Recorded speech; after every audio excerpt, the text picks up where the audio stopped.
Hello, my name is Vincent Blair and I'm a member of the Ontario 2 Audit cohort. This is my presentation for the assignment, Case Against Leading from the Heart. During this presentation, I will be giving you a brief intro about my TCP, Cases Against Leading from the Heart as explained in Mark Crowley's book, Lead from the Heart, and present two important actions that I will undertake to develop employee engagement and drive transformational change. While doing that, I will make the claim that my style of making change will be aligned with what I've learned thus far in my doctoral journey and leading from the heart. Now, let me explain briefly about my transformational change project. My project involves my law enforcement agency's use of the media to bring more transparency to the public, which will allow us to do a better job of selling what we do to the public and the communities we serve. It's transformational because it involves all the traditional drivers of change that explain the Change Leaders Roadmap and will require us to adhere to Mark Crowley's principles that modern day workers want leaders that can inspire, theme from the heart.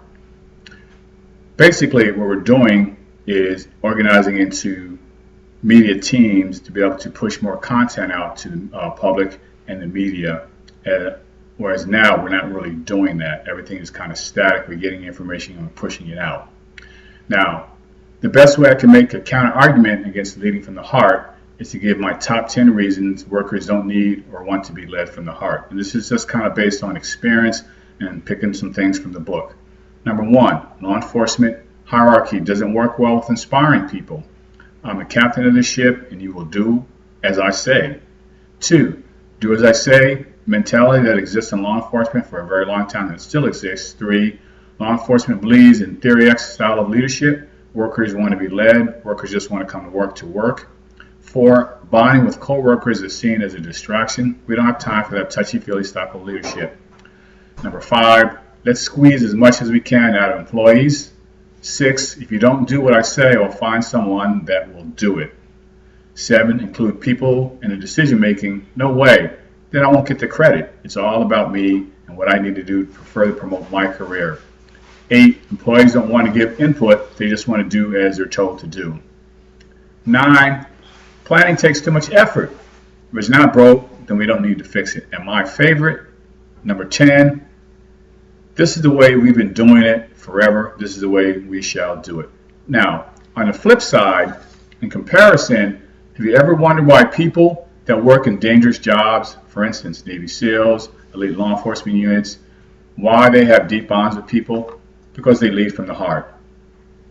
They motivate people by simply using the personnel they have, and they understand that employees are the crux of an organization, and that's what's going to lead you to greatness. Mark Crowley states in his book that most successful companies see that employees are the heart of the organization and place great focus on worker satisfaction and retention. Now, here are my steps for making change. I've realized this, and I've taken steps to include employees in my work site's transformational plan, through dialogue and explaining the purpose for our upcoming change. As one employee stated at a recent meeting, there is a lot of untapped potential here that supervisors have not realized. I've realized that, and I'm starting the dialogue for change, getting people excited about the change that's afloat. 2, begun to challenge employees to take on projects that normally haven't done in the past, to make a unit more beneficial to the organization. For instance, we're now teaching media-related subjects in our supervisory schools. We're now going out to stations to spread the message about how we do what we do and why it's important to the goal of transparency.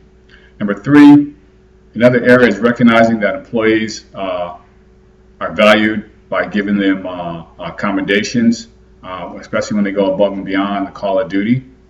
So these above mentioned suggestions speak to making workers happy in the workplace and keeping them engaged, as stated in Mark Crowley's book.